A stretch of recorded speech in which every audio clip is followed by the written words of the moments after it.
Nous sommes à nouveau sponsorisés par Zencastr, mais cette fois-ci par son programme de publicité Creator Network. Donc si vous êtes une marque et vous cherchez l'endroit rêvé pour vos produits, le podcast c'est un endroit beaucoup plus en vogue et efficace que n'importe quelle pub actuellement. C'est un peu le Tinder des marques et des podcasteurs. Donc si vous voulez chercher le podcast de vos rêves, votre match parfait, il y a un marketplace pour vous. Vous pourrez donc nous demander à nous directement de faire de la pub pour vous si on est d'accord avec votre produit. On fait la pub à la bouche, à la main, tout ça fait maison. Coucou. Tout ça sans passer par trop d'intermédiaires. C'est directement entre le podcasteur et la marque, en tête-à-tête autour d'une bière, et plus si affinité. Rendez-vous sur zen.ai/Monsieur Siri and Friends 0 pour plus d'informations et de podcasts chauds dans votre région. Tout ça, c'est dans la description.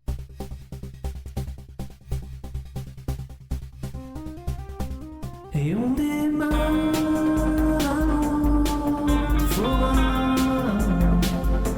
et on démarre un autre format. Face B. Vous savez que l'autre fois... Je sais pas pourquoi, d'Elodie, je sais pas quoi attendre musicalement d'Elodie en fait. Non mais il y a un thème, franchement il y a un thème Crazy Frog, j'ai fait une référence à Crazy Frog avec Avatar en disant que même s'ils mettaient Crazy Frog sur le trailer d'Avatar, je serais là en décembre, et là Elodie imite Crazy Frog, donc c'est une journée à thème Crazy Frog, en fait, d'ailleurs. Ah donc il y a des gens qui ont vraiment envie de le voir en premier degré. Pas moi. Moi, non mais tu le sais Sophie, depuis le temps que j'ai absolument aucun goût. Donc, oui, c'est vrai, on a oublié. Est-ce que Elodie peut nous refaire l'imitation de Crazy Frog? Non, c'était... Tu vois, c'est quelque chose qui sortait du cœur, je peux pas le... Fais-le, s'il te plaît. Ça aurait été un super truc de début en fait pour lancer le machin. Ding ding. Oui. Ça enregistre déjà depuis 50 secondes. Tu sais ce que c'est ça? Tu te souviens parce que comme voilà, quand on est assez vieux, on s'en souvient, quand tu essayais d'enregistrer une chanson à la radio, t'avais toujours des secondes de merde avant et après parce que tu savais jamais quand ça allait tomber. Et ben c'est ça. C'est le concept de Face B, on est une cassette audio du podcast. Tiens. C'est ça. On va les faire sur cassette audio. Je vais en acheter plein, je vais enregistrer les podcasts sur la cassette audio. On les vendra sous le manteau. Ce que t'as pas expliqué, c'est que ça va être en montage de toutes les intros de la saison du podcast. En fait. Donc, tous les fous rires avant le truc. Tous monter les uns à côté des autres, quoi, tu vois. Ça, c'est du goodies. Ça, c'est du goodies. Franchement, c'est du boulot aussi. Bref, voilà. je me pensais à... Ah, ça va être du boulot, quand même, merde. Bref. Voilà, on ne change pas une équipe qui fait la même chose depuis 7 ans, même pour faire du Face B. Voilà, il fait chaud, il y a le soleil, on est un peu tous fatigués foufou, je sais pas, bref. On va vous parler de la culture, comme je dis, la culture qui fait pop. Troisième fois que Sophie se brûle avec son thé de la mort. Refroidis pas cette connerie là. Ça refroidit pas, putain. Faut le sortir du thermos, quoi. En dehors de la tasse, je suis dans la tasse, alors. Je suis à bout, là. Qu'est-ce que j'avais un œil sur son écran, j'avais pris son thé, je fais ah merde, ça recommence. C'est qu'il y a quand même des chiens il y a quand même des chiens qui apprennent plus vite que ça, quoi. Non, mais le détail, c'est que Sophie est en mug Star Wars avec Yoda dessus, donc brûle ou ne brûle pas, il n'y a pas d'essai. Donc dans Face B, on ne vous parlera pas de séries télé. Si vous voulez écouter des séries télé, c'est Monsieur Siri and Friends, c'est simple. Et pour tout ce qui n'est pas de la série, c'est Face B. Et donc avec moi, il y a donc Sophie, tant qu'elle n'est pas encore totalement brûlée, qu'elle n'a pas encore parlé. Je souffre. Oui, ça se voit en plus sur ton regard que ça fait mal. T'as les larmes aux yeux, ma pauvre. Il y a Elodie, alias Crazy Frog. Oh merde, bonsoir. Florian. Non, Dorian en fait, la Face B de Florian. Ah, Dorian. Dorian alors. Olivier, j'étais en train de chercher pour Olivier, mais là, une Face B Olivier. Non, Olivia. Oui, c'est ma version nocturne. Olivia Pop. Olivia Pop, ouais. Oh, bravo. Bravo, bravo. Et donc le concept, il est simple. On ramène donc à chaque épisode un élément de notre culture qui est culte pour nous, pas forcément récent. Voilà, hein, je vous le dis tout de suite, faut pas chercher de l'actualité, sauf si ça tombe bien. Et on essaie de vendre ça en fait aux autres chroniqueurs et chroniqueuses. Sachant qu'en fait, le but, c'est de préparer tout sans dévoiler quoi que ce soit avant le jour de l'enregistrement. Donc, je ne sais absolument pas de quoi vous allez parler et vous ne savez pas de quoi je vais parler du tout. Donc, voilà, ça peut être de la lecture, des films, de la musique, ça peut être plein de choses, même une exposition, tiens, pourquoi pas. C'est un peu délicat, hein, si l'exposition, ça dure, elle vient juste de finir, c'est un peu con. Mais il y a des expositions qui durent longtemps, donc Vous avez jusqu'à pourquoi pas. demain. C'est ça. Mais bref, voilà, on n'a pas vraiment de limite, si ce n'est que, ben voilà, on peut pas parler de séries télé. Ça fait longtemps qu'on n'a pas de limite. Hein. Non, Même en parlant de séries télé, en fait, on n'en a pas trop. Hein. non, c'est vrai, effectivement. Si ça tombe un de ces quatre, dans phase B, il y aura la phase Q avec, avec du Ça serait porno. génial. Ah, c'est notre meilleur film porno, quoi. Ça serait génial. Phase Q. Le premier porno sur cassette audio. C'était pas la face Q, c'était la fesse B. Ah, la phase B. Ah, Oui, c'était la j'aime fesse bien. B voilà, à la Ouais, base. c'est plus élégant. Phase B, le podcast sur cassette audio qui débande. Ouais, il y a ça, ou alors on peut faire tout un podcast sur Jean-Yves Lafesse. Ah, pourquoi Paix à pas. son âme. Bah oui. Oui, bah, comment casser le... C'est ça, la C'est fesse vrai. B. De toute façon, j'ai C'est ça, décidé la ce soir de vous péter l'ambiance fesse à B, chaque la fois. fesse donc, B, pourvu que ça dure. Hein. Bon. Voilà, donc c'est un pilote, on s'excuse ou pas, bref, de ce bordel, je pense que ça risque d'être comme ça à chaque fois, et avant qu'elle ne soit totalement désintégrée à cause du thé, C'est pas juste. c'est pas juste. Hein. Oui, non, mais voilà, on va commencer par Sophie, parce que t'es pas là souvent, on t'entend pas souvent. Voilà. Donc, et là, ce n'est pas Lloyd Bridges, ce n'est pas... Je ne parlerai pas d'Henri Cavill ce soir, je tiens à le dire. Et pourtant, on lui avait dit que c'était tout à fait possible. C'est là où on va Et non. découvrir la phase B de Sophie, quoi. Sans Henri Cavill. Comme ça. Oui, je regarde des trucs sans Henri Cavill parce que Ah bon? si je suis tout à fait honnête, on peut pas dire non plus que sa filmographie fasse péter une braguette. Hein. Faut être honnête à un moment. Alors, en étant tout à fait subjectif, bon, Superman, c'est de la merde. Mission Impossible 5, c'est sympa, mais c'est... Voilà, c'est... Bon, bref, De la j'aime merde. toujours Henri. Voilà. Si tu m'écoutes, Henri, je t'aime. Non, moi, je vais parler d'un film sorti en 2011 qui est pas vieux, mais qui est pas non plus hyper récent, et qui s'appelle Bellflower. Et qui est instantanément devenu un de mes films préférés pour moi, parce que en termes de photos, ce film est absolument magnifique. Et puis en fait, plus je le vois et plus je l'aime. C'est un film qui a été fait par Evan Glodel, qui est réalisateur, scénariste et acteur dans le film. Et en gros, ça parle de deux adultes, deux amis qui s'appellent Woodrow et Hayden, qui en gros s'amusent à construire des engins plus ou moins inspirés de Mad Max pour se préparer à une espèce de monde Apocalypse. post-apocalyptique, Mhm. avec une super voiture qui est absolument magnifique. Ils s'amusent aussi à construire un lance-flamme, qui d'ailleurs apparemment est vrai, donc c'est assez bien fait. Et en fait, ils vont rencontrer une meuf un soir dans une soirée, et à partir de là, leur vie, ça va être un gros bordel, et jusqu'à la fin, qui est pour le coup complètement apocalyptique. Et voilà. Et ce film est absolument magnifique. Après, voilà, il n'est pas parfait, loin de là, mais c'était un premier film qui avait été fait. Je l'avais découvert à une séance de minuit à l'époque au Gaumont Opéra, où ils faisaient des séances où il y avait un vieux film et un film récent, du coup, qui était un petit peu... donc c'est comme ça que j'avais découvert Mad Max 2, comme ça, complètement au hasard, un samedi soir à minuit. J'étais à moitié torchée, c'était super. Et Donc du coup, c'était des films liés, en fait, à chaque fois. oui, voilà, c'est ça. Et du coup, le film rend hommage de manière un peu lourde à tout ça, mais en même temps, tout ce qui est l'histoire d'amitié et tout ça qui est à côté, et la musique aussi. La musique est vraiment très très belle. Donc moi, il est rentré dans mon top 10 directement. Alors, pour la musique, j'ai regardé, t'es pas loin d'Henri Cavill, hein. C'est Jonathan Kiville. Donc, Bah, t'as essayé quand même un peu.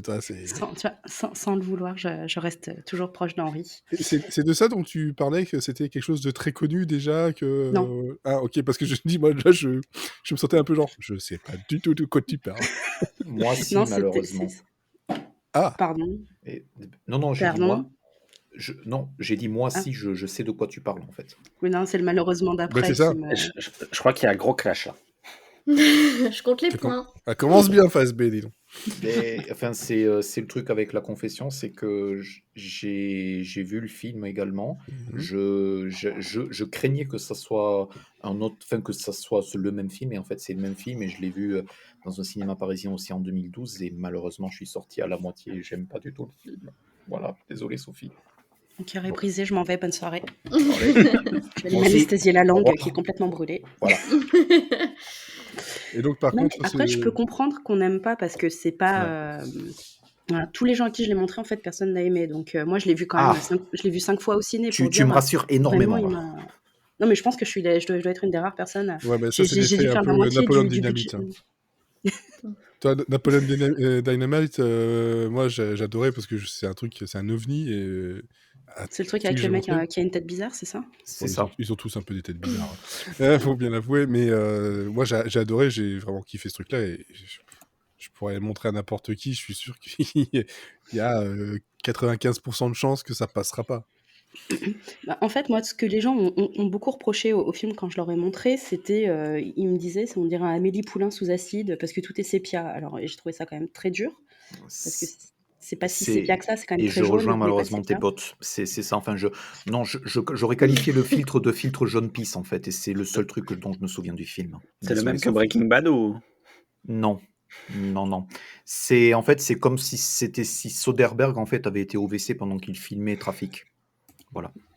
Ouais, il était déjà Pardon. bien jeune Voilà. quand même. Trafic. Désolé, je voulais pas faire du bashing du film préféré de Sophie, mais voilà.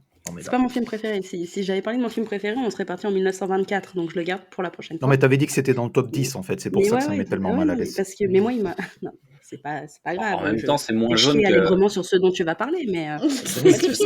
c'est moins jaune que Bad Boys quoi. Oui. Enfin, j'ai pas vu Bad Boys, donc en fait je dis oui, mais j'en sais rien. Ah bah, Et par contre, je vois la voiture. très jaune. Ah, effectivement, c'est. Et ça aussi, ils l'ont construite, c'est eux qui l'ont fait et tout. Donc, y a- moi, ce que j'ai vraiment ça aimé, crache c'est tout le vraiment côté du feu vraiment. Ouais. derrière. Ah oui, quand même. Moi, j'ai vraiment aimé tout le côté. En fait, tout a été fait par eux-mêmes. Tout est. Mhm.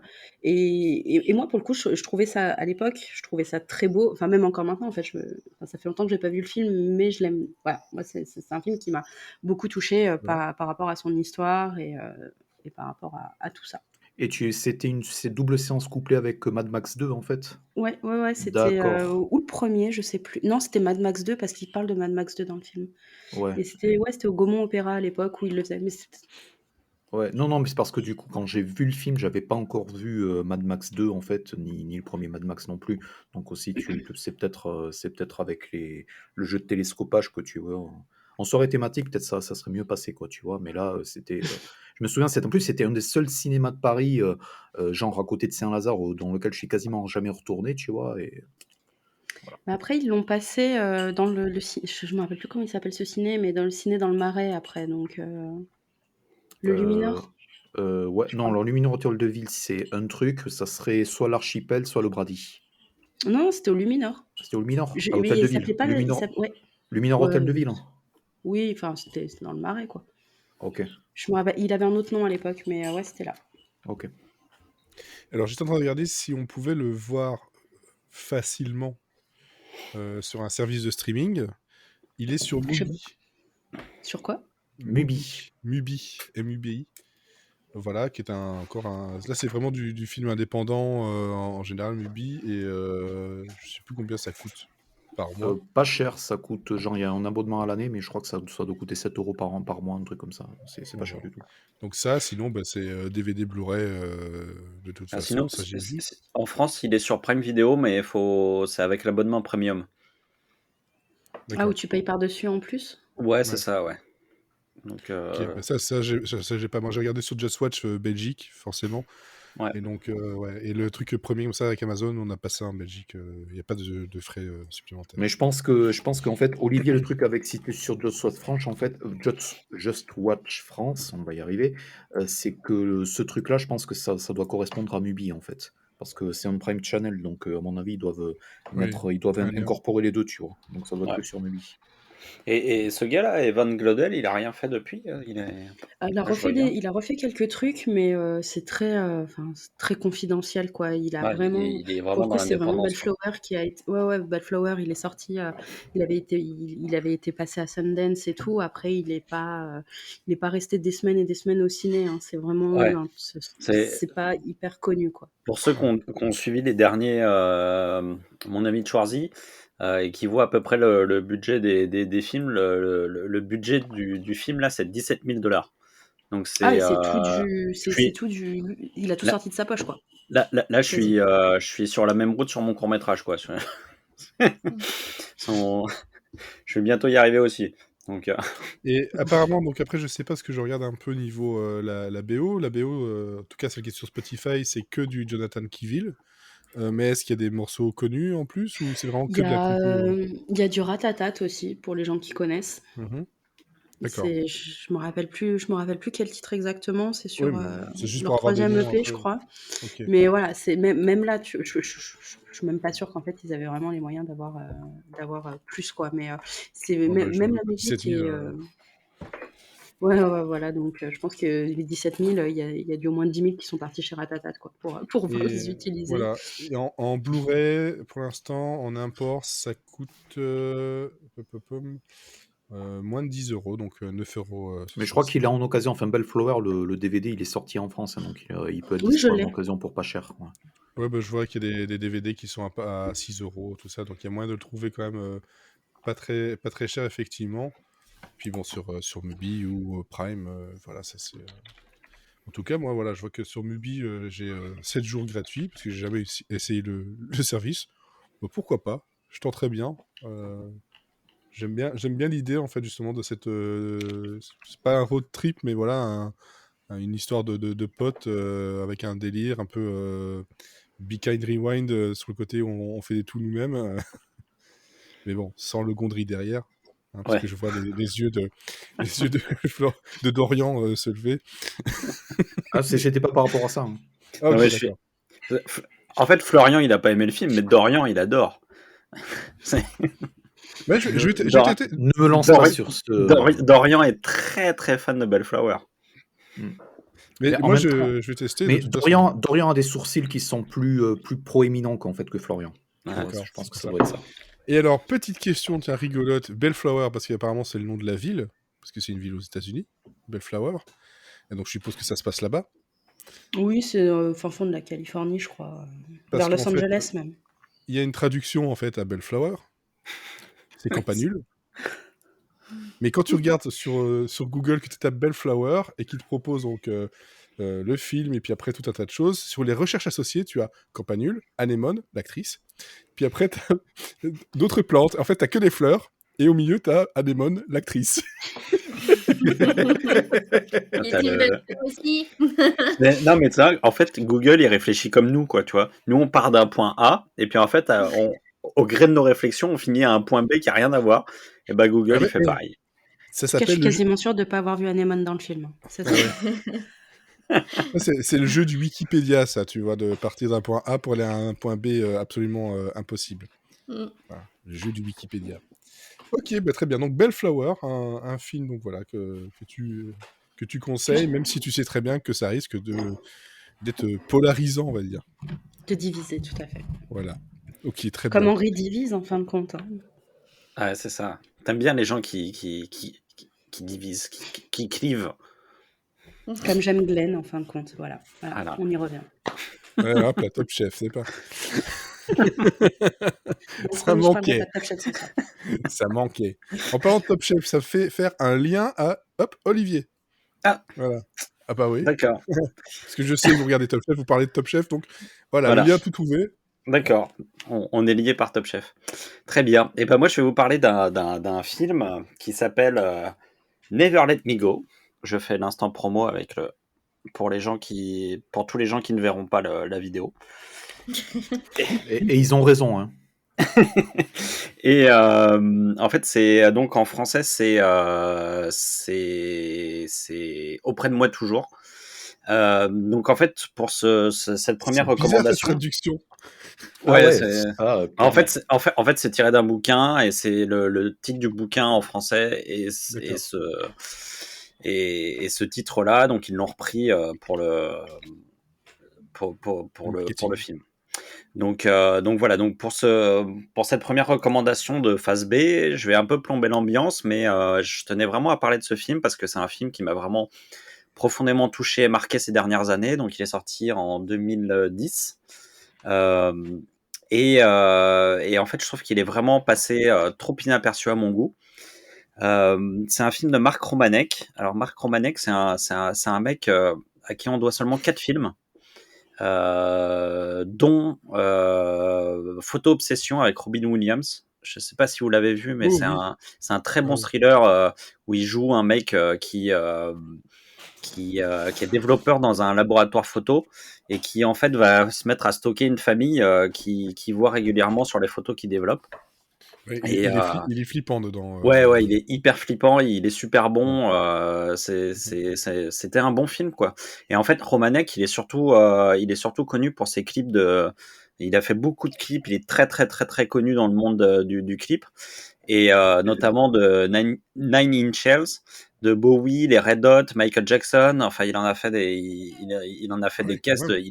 Il a fait les clips des plus. C'est, enfin, je voulais y revenir plus tard, mais j'intercepte juste. Ouais, À mon sens, c'est le plus grand réalisateur de clips de tous les temps. En fait, ouais. j'avais fait un article à l'époque sur le Daily Mars. Pour moi, je le considère que c'est le meilleur. Ouais, c'est vraiment un mec qui maîtrise l'image, qui maîtrise le rythme, qui maîtrise beaucoup de choses et surtout qui a des idées incroyables, quoi. Enfin, et surtout qui a une élégance en fait dans la manière de filmer et qui a toujours réussi à rendre ses clips assez vraiment très très beaux graphiquement, visuellement. Et là, en fait, donc, comme je vous disais, avec Never Let Me Go, il adapte en fait un roman éponyme du japonais Kazuo Ishiguro. Et donc, le mec est quand même prix Nobel de littérature, ce qui est quand même pas mal. C'est pas Enfin, mal, oui.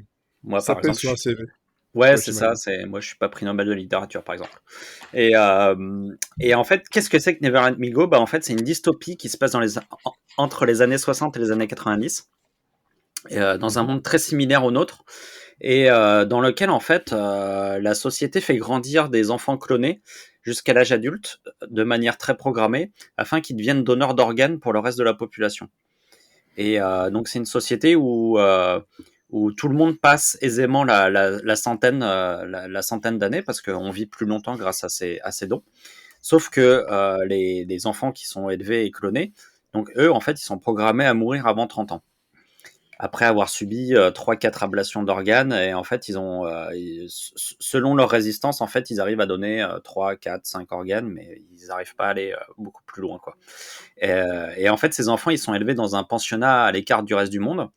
Ils sont endoctrinés pour accepter dès le plus jeune âge leur destin de donneur, et ils n'ont aucun contact avec un extérieur qui, en fait, leur est décrit comme malveillant, dangereux et tout.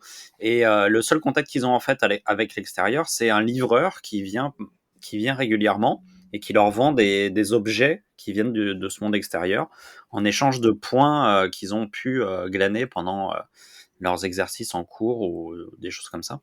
Mais bon, en général, c'est des petits jouets un peu pourris, cassés, mais bon, ça fait leur bonheur, quoi.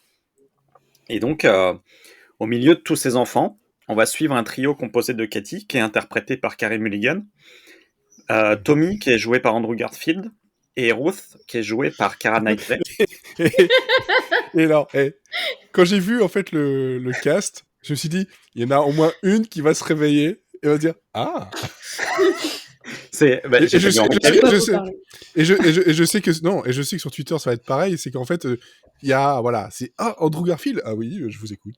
Je te fais- Ouais, mais et en plus, il est bien. Moi, je suis pas très fan d'Andrew Garfield, mais là, je l'aime beaucoup. Moi, Et je l'aime bien, mais j'aime pas dans les films dans lesquels il joue. Donc, ouais, ben là, il est bien, là, en fait. Là, il est bien parce qu'il joue, je trouve qu'il joue, enfin, il joue un mec un peu timide et ça lui va plutôt bien, je trouve. Il a très peu de choses à faire en fait. C'est surtout les deux Mhm. filles qui sont avec lui qui mènent le jeu, mais du coup, il est un peu en retrait, mais ça lui va très bien, quoi. Donc en fait, Ok. on va suivre le parcours de ces trois personnages, leur vie, leurs amours, depuis l'enfance jusqu'au moment où ils vont On devenir s'emmerde. effectivement donneurs. Ouais. Et, euh, et donc voilà, en fait, on va assister surtout à une sorte de trio amoureux entre les trois. Il va y avoir des intrigues amoureuses entre les trois. Et, euh, et en fait, moi, ce que j'aime avec Never Let Me Go, c'est que le traitement de la dystopie est vraiment très, très, très différent de ce qu'on a l'habitude de voir dans le genre. Alors, on est très loin d'un Handmaid's Tale, d'un Hunger Games ou d'un 1984 où en fait le récit passe toujours par une révolte parce que c'est facile en fait de montrer une révolte. C'est un conflit qui est facile, prenant et tout. Et là, il n'y a pas de révolte du tout, quoi. Là, les Mhm. protagonistes, ils sont tellement bien conditionnés depuis leur enfance qu'ils acceptent leur sort. Et l'enjeu pour eux n'est pas de renverser le système, mais en fait de réussir à optimiser le peu de temps qu'ils ont pour vivre et pour ressentir au maximum ce que nous on ressent en 90 ans. Et eux, ils doivent le ressentir entre 25 et 30 ans, quoi. Donc, c'est vraiment une quête de vie que se livrent les trois personnages. Et je trouve que c'est à la fois touchant, parce que c'est beau de voir des personnes vivre aussi fortement. Et en même temps, je trouve ça plus effrayant sur le côté dystopique que si c'était une simple révolte, en fait. Parce que finalement, le pire qui peut arriver dans un système pareil, c'est le renoncement. C'est-à-dire que c'est l'horreur devient normale, en fait. Ouais, Et, ouais. et du coup, c'est vraiment, je trouve que le film il est à la fois angoissant par moment et à la fois hyper tendre et à la fois hyper beau parce que les personnages essaient de malgré tout de vivre, quoi. Et, Mhm. et donc voilà, donc c'est quelque chose c'est quelque chose qui est un peu horrible de base, mais en fait, Marc Romanek, il arrive à insuffler une dose de vie incroyable là-dedans. Et en fait, la mort, elle est partout, mais c'est toujours la vie qui prend le dessus, tout le temps dans le récit, en fait. À chaque fois la mort arrive, la vie prend le dessus. Et du coup, ça donne un truc qui est un peu doux. C'est même très doux, c'est tendre, Ouais. c'est inspiré, c'est inspirant. Les trois personnages, ils sont à fleur de peau. Ils vivent leurs émotions avec tellement d'intensité, en fait, que ça devient hyper bouleversant. Il y a à la fois la tristesse parce qu'on connaît leur destin, mais aussi beaucoup de joie et de plénitude quand ils arrivent à vivre leur vie comme ils le sentent. Euh, le, le côté graphique aussi, le côté visuel de Marc Romanek, il est très important. L'image, elle est sublime, elle est cotonneuse. C'est presque un espèce de cocon dans lequel on aimerait se lever, en fait, si on connaissait pas l'horreur qu'il y a derrière. Les décors, ils sont très intéressants parce qu'en fait, c'est beaucoup dans la nature, c'est des champs, des paysages ouverts, alors que Ouais. les personnages, finalement, ils sont, par endoctrinement, ils sont enfermés mentalement dans leur programmation. Mhm. Et du coup, ça crée plein de contrastes entre l'horreur de la société et la beauté de ces trois personnages, entre l'ouverture d'esprit de ces personnages qui sont curieux, qui ont envie de voir les choses, et l'ouverture des paysages et en même temps l'espèce de clôture interne qui est liée à leurs conditions. Il y a beaucoup de joie, mais aussi beaucoup de tristesse. Il y a un côté solaire dans la réalisation et dans les personnages, dans la manière d'interpréter des acteurs, et qui contraste vachement avec l'austérité des bâtiments.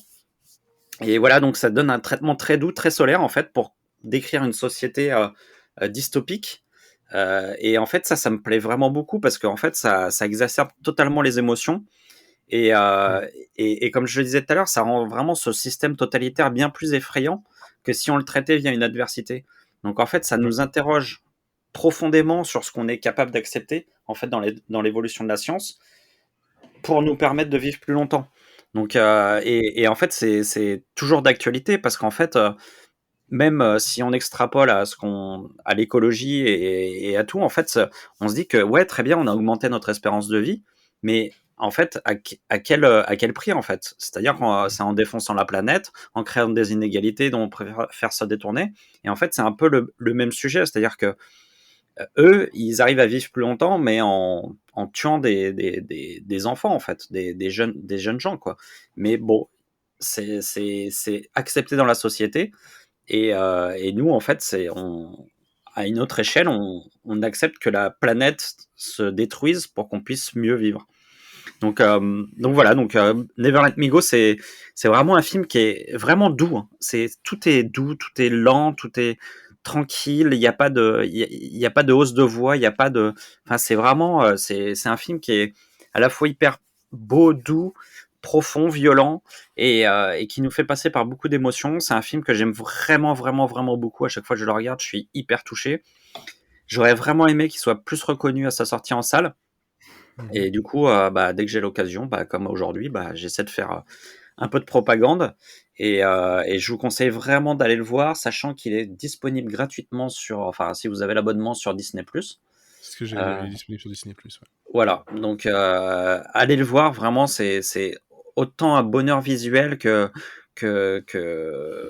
quelque chose d'hyper profond dans sa thématique.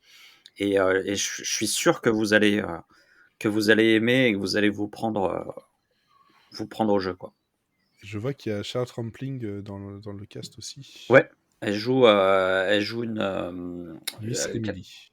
Ouais, elle joue une des je me demande si c'est pas même la directrice du pensionnat, ou enfin je sais pas comment on peut appeler ça, Ouais, c'est une sorte de pensionnat à l'anglaise en fait. Hein. C'est ça, c'est quasiment en huis clos, hein, de mémoire. De mémoire, ça se passe quasiment tout partout. Ouais, alors pendant toute leur jeunesse, c'est à huis clos dans ce pensionnat. Et en fait, une fois qu'ils sont jeunes adultes, ils ont le droit de sortir pour aller justement devenir un peu les parrains de d'autres enfants clonés dans d'autres pensionnats. Donc du coup, ils voient un petit peu le monde extérieur, on les laisse un petit peu sortir. Et d'ailleurs, pendant toute leur enfance, on leur apprend, par exemple, à vivre comme si c'était le monde extérieur. Donc, on leur apprend à commander des choses dans un bar. Donc, quand la première fois, on les voit après la première fois qu'ils vont dans un bar, ils commandent exactement ce qu'on leur a dit de commander quand ils étaient jeunes, quoi. Et ils découvrent après avoir fait le simulacre de la vie réelle, ils la découvrent quand ils sont jeunes adultes. Et voilà. Ok, très bien. Donc Never Let Me Go, avec moi pour toujours, c'est ça? Non, avec moi toujours. Auprès de moi toujours. Voilà. Auprès de moi toujours, ouais. Il n'y a pas de titre. Il y a pas de titre québécois parce que les Québécois ont pris le titre anglais. Ah zut! Ouais. Tu savais que j'allais aller chercher s'il y avait un titre québécois. Et ouais. Ça aurait été ne me quitte pas ou voilà. Ouais, c'est ça en fait. Il y a des articles canadiens qui l'ont renommé parce qu'ils voulaient vraiment pas mettre de l'anglais, donc ils ont mis Ne me quitte pas, mais c'est pas du tout le titre officiel. D'accord. Et donc ici, ça, j'ai pas vraiment posé la question avec Sophie, mais déjà voilà. Pour Bellflower, est-ce qu'ici, bon, à part Dorian, est-ce qu'il y en a qui sont tentés de le voir à part moi? Ouais, moi je vais jeter un œil. Ouais. Moi, je suis curieuse, de toute façon. Voilà, c'est aussi pour ça qu'on fait ça. Et pour Never Let Me Go, moi en tout cas ici, bon, en plus ça c'est sur Disney+, donc c'est assez facile d'accès. Moi ça m'intéresse, mais si ça me fait peur un peu, mais ouais, c'est triste mais doux, enfin c'est beau quoi. C'est pas c'est de la bonne tristesse, je trouve. Moi c'est exactement ma cam, alors je vais évidemment aller regarder. Ah ouais, c'est clair. Je connaissais pas du tout. Et dans le genre expérience scientifique chelou, ouais. Ça va te faire plaisir, ça. Et toi, Sophie moi, le problème, c'est que j'ai un énorme problème avec Carey Mulligan qui me donne envie d'éclater des bébés phoques parce que je n'aime pas cette actrice. Je n'aime pas cette actrice. Je trouve qu'elle est complètement surcotée, qu'elle a aucun charisme. Dans Gatsby, elle m'a gonflé parce que c'était une erreur totale de casting. Dans Shame, c'est une erreur totale de casting. Je trouve que c'est une erreur de casting, cette meuf. Je n'aime pas cette actrice. Sa vie, c'est une erreur de casting. Et en fait, voilà. Non, mais en fait, je pense que, alors, franchement, t'as une dent contre Carrie. Hein. Elle est très bonne. En fait, je sais pas si tu as vu ses premiers films, mais mais je la trouvais bien meilleure sur ses premiers films en fait. Et Dans Never Let Me Go. Drive, j'ai envie de la frapper aussi, Ah donc oui, mais voilà. dans Drive, elle m'énerve aussi. Mais Mais Drive, j'aime pas ce film de base, donc moi voilà. non Mais, plus. Mais du j'ai- coup, j'ai- moi, je pense que ça peut te réconcilier. Elle, eh est- ben, je elle- lui laisserai sa chance. sur son premier film, je me souviens plus comment s'appelle ce film. Je vais vous retrouver ça tout de suite, qui était un J'étais en très bon train film. de, j'étais en train de regarder en fait. C'est pas son premier film, mais c'est Une éducation. Ah, C'était je un l'ai petit. vu. De Lone Scherfig, ouais. Elle était très bien dedans. Alors, moi, j'ai aucun avis sur elle parce que je viens de voir sa filmographie, j'ai rien vu avec elle, donc c'est plus simple. Donc peut-être, effectivement, j'aurais envie de tuer les bébés phoques. Hein. Mais laissez les bébés Mais phoques tranquilles, bon sang. là, par exemple, dans Promising Young Woman, j'ai pas du tout aimé, quoi. Enfin, Je pense elle que m'a c'est le énervé. seul film. Eh ben moi, je t'avoue que c'est le seul film dans lequel je l'ai à peu près toléré. Parce que le film, bon, déjà le film m'a beaucoup plu et qui m'a beaucoup parlé, mais je crois que enfin à la fin du film, je me suis dit, putain, il y a enfin un film avec elle où ça va. Ah ouais. Ouais, comme quoi. Bon, ok. C'était. Moi, Mais- j'ai vu et adoré. Ouais. Je mets juste un bémol sur justement. Enfin, le bémol que je mets, c'est que le film, ce dont je me souviens, c'est qu'il est très intense émotionnellement. Et vu ce que je connais de Marc Romanek, c'était ça n'avait bon, ça. À chaque fois, il essaie de se renouveler, mais c'est quelque chose où vraiment Romanek en fait est plus dans l'adaptation du scénario et l'histoire et l'univers et la direction d'acteur que l'aspect purement visuel du film. Donc en fait, même si les gens, même si vous kiffez pas les Never Let Me Go, ça vaut le coup de se plonger dans la vidéographie de Romanek parce Mm. que en fait la vidéographie de Romanek est enfin c'est du pur kiff, c'est absolument déroutant et ça se renouvelle à chaque seconde, même les Ah oui, clips pour Beyoncé et Jay-Z en fait. Donc, là, c'est sûr que c'est très différent de ce qu'a pu faire Romanek dans ses clips. Hein. Là, on est sur mais quelque chose. c'est très intense, enfin franchement, Ouais. c'est un film qui met le seum en fait, c'est un film où quand il disait que les personnages sont en fleur de peau, il y a vraiment un côté young adult en fait exacerbé, mais enfin moi j'ai le DVD, je l'ai pas revu depuis 10 ans précisément pour cette raison, c'est parce que c'est quand même un film assez, enfin Olivier le voit comme assez solaire, moi j'avais le souvenir d'un film qui était émotionnellement assez intense quoi. C'est bien ça qui me fait peur, en fait, dedans. C'est que je risque d'en sortir tout Ah bon, on cassé. n'en sort pas, ouais. Ah non, on ne sort pas indemne, c'est vraiment. Mais en même temps, on en sort quand même avec ce bonheur de se dire que malgré tout, C'est enfin fini. ils ont réussi ils ont réussi à vivre la vie qu'ils avaient envie de mener, quoi. Enfin, c'est un double sentiment de se dire c'est un gâchis et en même temps ils ont vécu en très peu de temps ce que nous on a vécu en 70 ans, quoi. Donc voilà. Je voulais sortir une vanne, je suis désolé. Je trouve aussi qu'Andrew Garfield n'est pas là par lasagne. Voilà, pardon.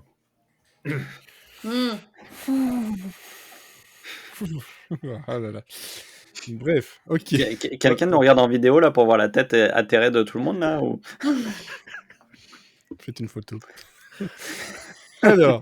Bon, en tout cas, promis, la prochaine fois, je vous ferai un truc plus gay, mais Ah là, bah, tu fais ce que tu veux, encore une fois. Mais là, j'ai c'est fait, vrai que là, j'ai fait ma propagande. T'inquiète, je Alors- vais remonter le moral des trucs. Alors, Elodie, t'avais dit Crazy qu'il y Frog. avait il y avait des chats et des paillettes, c'est ça? Oui. Alors, pourquoi? Alors, moi je vais vous parler de bouquins avec des images et des bulles. Je vais vous parler d'un comics qui s'appelle Man Eaters. Et alors, je commence tout de suite par la mauvaise nouvelle. C'est que pour l'instant, il n'est pas encore traduit en français. Mais alors après, si vous parlez un peu anglais, c'est de la lecture facile, hein, parce que c'est du comics qui est à destination des adolescents normalement. Et ça ne saurait tarder à sortir en France parce que c'est publié chez Image Comics. Donc, ça va probablement sortir chez Delcourt dans les prochains mois, puisque, alors, là, je l'ai en 3 volumes, parce que il y a une histoire qui se conclut en 3 volumes, et donc les 3 sont sortis depuis un petit moment. La première issue a été publiée en 2019, c'est écrit par Chelsea Kane, et c'est dessiné par Kate Nimchik, et alors, comme je disais, c'est pour les ados, mais c'est quand même un peu violent. Donc pour vous résumer l'histoire, on suit une adolescente qui s'appelle Maud. Et on est aux États-Unis dans une espèce de dystopie où en fait, quand oui, non, mais on n'a pas fait C'est une exprès. émission dystopique. C'est ça. Mais il y a des chats et des paillettes, elle a dit. Hein. Il y a des chats et des paillettes. Ça va. Et en fait, dans ce monde, il y a... je suis désolée, on y revient là, mais il y a eu un virus. Enfin, vous connaissez tous la toxoplasmose, donc ce virus apporté par les chats qui est bénin dans notre monde, mais qui, dans cette dystopie, c'est la La tectonique. X. Toxoplasmose. Voilà. X, c'est une mutation du virus qui fait que quand les jeunes filles atteignent la puberté, quand elles ont leurs premières règles, si elles ont ce virus, elles se transforment en panthères et elles tuent toute leur famille. Merde. C'est violent. Putain. Voilà. Donc, C'est genre C'est la de version jeu. hardcore de Red Panda, de Red Alert en fait quoi. Ouais, c'est ça. C'est Ouais, c'est mais en pas version pour- gore. c'est en version En très gore. version. En version Grimm, tu sais, En même Vous temps, pouvez me le faire. les panthères, on ne sait pas si elles se font du fric en prenant des photos avec les camarades de classe. Hein, donc on ne sait pas si. Non, effectivement. Un des Mais- manches avec les camarades de classe. Par contre, là, c'est clair qu'on n'osera pas, personne n'osera dire la phrase qu'on n'a pas envie d'entendre. Ouais, c'est pas grave, elle a ses règles. Là, tu peux pas le dire, là, tu te fais bouffer. Eh bien, Ah, pelé, ah ça bon. peut arriver, puisque en fait, du coup, Tu lui as tendu une perche, on dirait. non, mais pour continuer l'histoire, c'est que Moi, il y a une panthère, je me casse, hein, je veux pas savoir. le hein. problème, c'est que t'as pas le temps, en fait. C'est que Ah. c'est tes propres enfants qui te bouffent le cul, finalement. Donc, et pendant que tu dors, parce que sinon, c'est pas drôle. Mais J'en ai deux. J'en ai deux.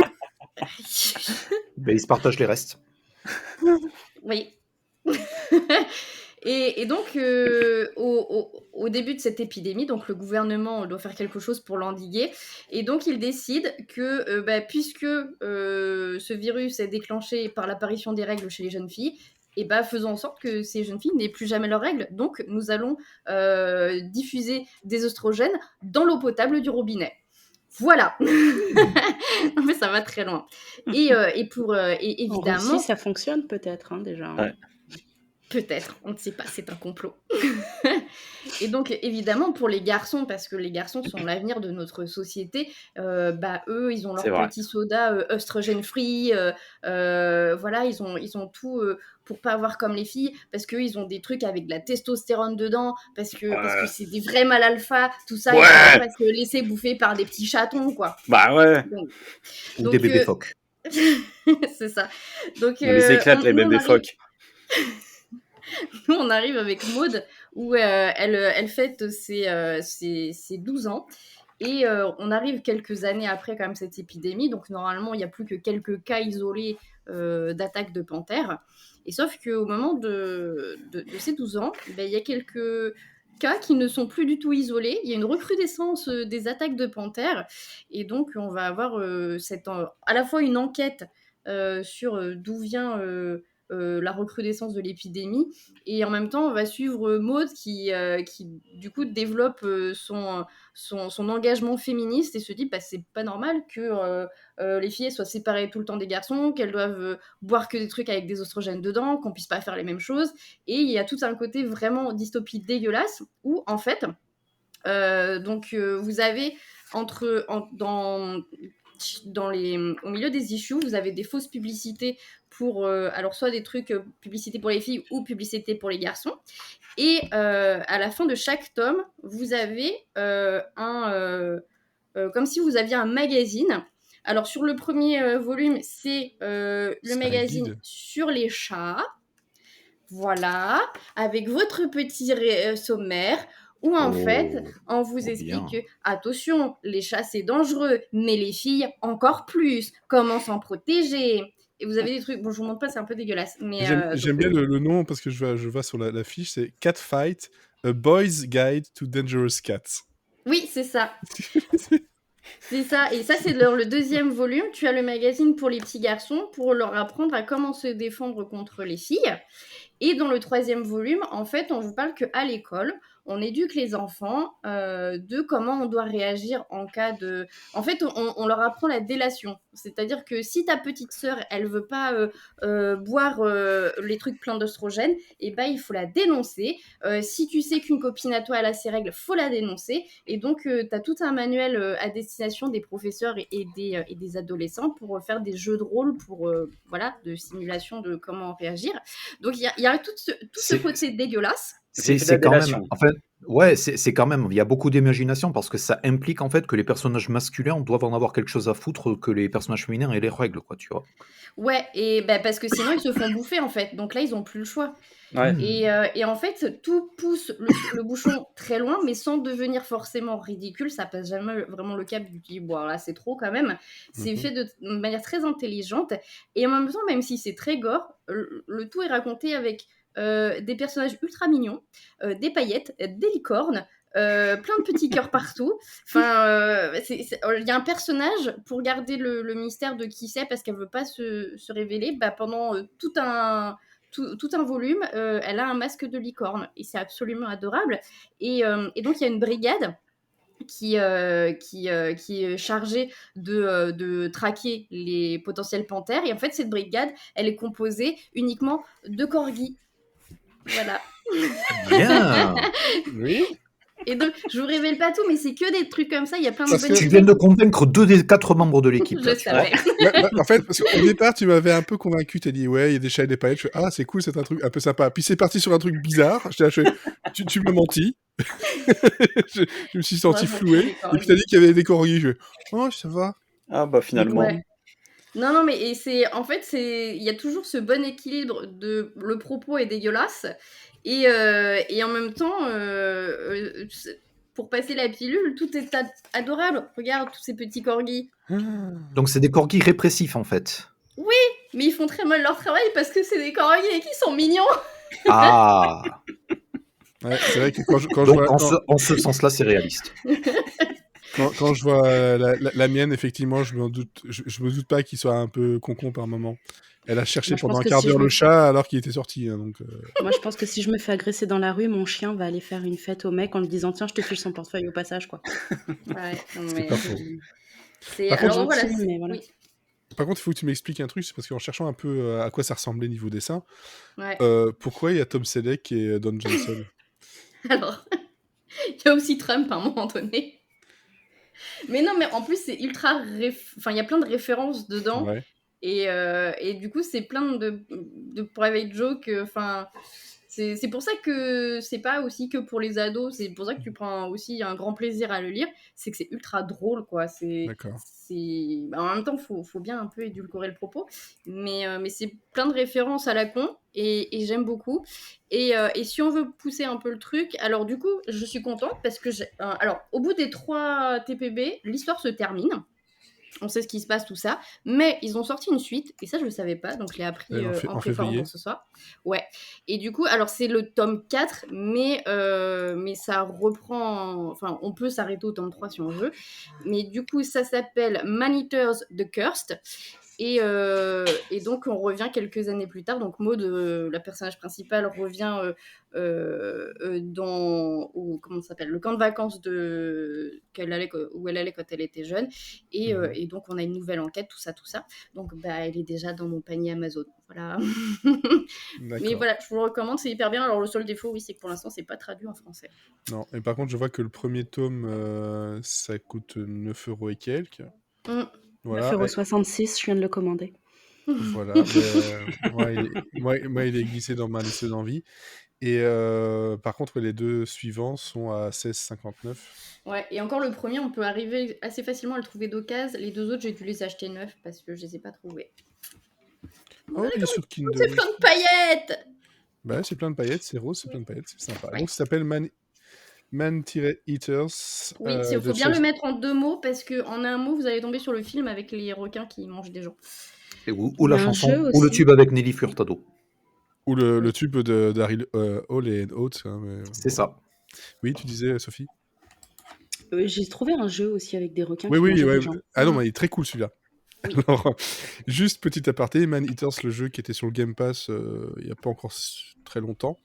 En fait, tu incarnes un bébé requin qui a vu sa mère se faire choper par en fait Pêcheur. un pêcheur, mais dans une émission de télé-réalité, genre les émissions qu'on peut voir sur Énergie 12, etc. Et donc son but, c'est d'aller se venger, d'aller retrouver le gars. Et donc tu vas apprendre et évoluer à force de manger d'autres animaux, tout ça, et à essayer d'aller bouffer le cul des autres. Et c'est un mélange entre un jeu de requin et Tony Hawk. Parce que plus tu vas faire des trucs enchaînés avec des cascades un peu sympas, plus tu auras de points et mieux ce sera. Voilà. Et non, le jeu est très cool. Franchement, il est très cool.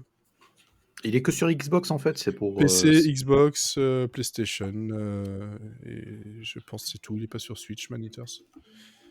Voilà. Donc ça pour ceux que ça intéresse de jouer un requin. Si ça peut intéresser. Hein. Ouais, c'est ça. C'est Xbox One Series. Ah si, Nintendo Switch, mais voilà, je suis pas sûr que ça me trouve très bien sur Switch. Il faut bien l'avouer. Bon, bah, très bien. Donc Man Eaters, 3 tomes plus un qui continue, enfin qui refait une nouvelle histoire. Qui est l'auteur ou l'autrice de ce Chelsea Alors, Kane. c'est Chelsea Kane pour l'écriture et c'est Kate Nimchik pour les dessins et la couleur. Ok, très bien. Et ben voilà. Bon, comme quoi ça partait bien, ça s'est rattrapé. Il y a des corgis, donc tout va bien. Il faut pas grand chose de plus. J'ai déjà acheté des petits jeux sur Steam parce qu'il y avait un corgi dedans. Hein. J'avoue, hein, je l'ai fait. Je l'ai fait. Alors, bon. Dorian, Florian, Oui, tu veux y aller maintenant ou je prends la place? Parce que je t'as prends la dit place. Je Alors. passe, voilà, je passe Il la main. laisse la main. Voilà. Merci. Je vais faire. Alors. Oui, si tu veux. Oui, c'est le 4 à la suite. Hein. Ouais, c'est Ah pour un oui, ok. champion. D'accord. Ok, je vais J'étais de... partie sur Pyramide, moi, mais. Bah oui, pareil. En fait, Non, j'aurais fait Trois. du dit. Hmm. 33. Alors, moi, c'est quelque chose qui m'a été... le lien m'a été passé par un pote, justement, parce qu'il sait que j'adore le groupe L'Impératrice. Je sais pas si vous connaissez ce groupe. Ouais. Je connais et j'adore également. Voilà, c'est du funk new disco, si on veut comme ça, pour essayer de le caser quelque part, en fait. C'est la nouvelle scène française qui est, avec Parcells, en fait, reprend la relève des Daft Punk, selon moi, dans un genre Mais un 3 peu fois mieux que particulier. Parcells, en fait, tu vois. Donc, voilà. Allez écouter l'Impératrice plutôt Voilà, que mais Parcells, c'est bon, ma recommandation. je sais que parfois les gens connaissent plus Parcells que l'Impératrice, ou voilà. Donc, bref, comme ça vous donne un peu des noms, mais l'Impératrice, c'est quand même très, très, très, très, très bien. C'est un groupe qui existe depuis 2012, et depuis 2015, il y a une chanteuse qui a rejoint le groupe, qui s'appelle donc Flore Benguigui, qui est la fille de Jean Benguigui, comme ça, petit fact que j'ai appris comme ça, je me suis dit, ah bon, ok, d'accord. Ah. Et donc ce groupe-là, le lien qu'on m'a passé, c'est un live de Passengers, donc le live de Arte Concert. Donc je sais pas si vous êtes au fait de Arte Concert et de leur émission Passengers, où en gros ce sont des Yes. concerts Je dans connais le des chef. endroits... Ah ben voilà, dans des endroits un peu particuliers. Et là, l'endroit, c'est le Grand Palais, à Paris, dans la nef du Grand Palais. Rien que ça. Donc si vous connaissez un peu le lieu, vous savez que niveau architectural, c'est quand même assez c'est sublime. grandiose. Et alors là, imaginez que vous avez une musique qui est entraînante, qui est parfois douce, avec cette voix que moi m'emporte à chaque fois. Pendant 1 heure, j'étais dans un autre monde, mais vraiment, c'était hors du temps.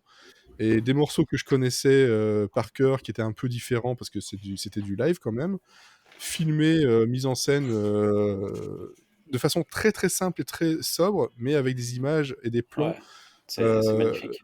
juste fous. Il y a un moment donné, j'ai fait une capture d'écran, je fais ce plan-là, il est dingue, on dirait une peinture, mais vraiment. Et il y a des moments où tu as des petites respirations entre les chansons de quelques secondes, et là tu as les drones qui volent dans le truc, qui te montrent la grandeur du Grand Palais, et eux qui sont tout petits au milieu de la scène. Je transmettrai à l'intéressé Ah non, tes mais compliments. ce concert, moi j'étais sur le cul, mais ça dure 1 heure. Arte Concert, enfin vous pouvez tout regarder, à chaque fois c'est hyper bien éclairé, hyper bien filmé. En général, c'est super groupe. Enfin, globalement, allez-y, regardez tout ça, quoi. C'est formidable. Et donc, c'est avec Radio Nova et Tsugi, niveau production aussi, avec donc Arte Concert. Et ça a été filmé le 24 février 2021. Donc, c'est quand même il y a pas très très longtemps, on va dire, hein, globalement. Et ça a été mis en... C'est un Pardon. mardi. C'était un mardi.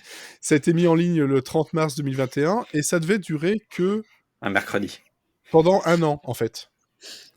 Et pour les 1 an du concert, ils ont dit « Oh, en fait, on prolonge pendant 2 ans en fait, la mise à disposition du concert. » C'est très con. J'essaie de rattraper le truc, quoi.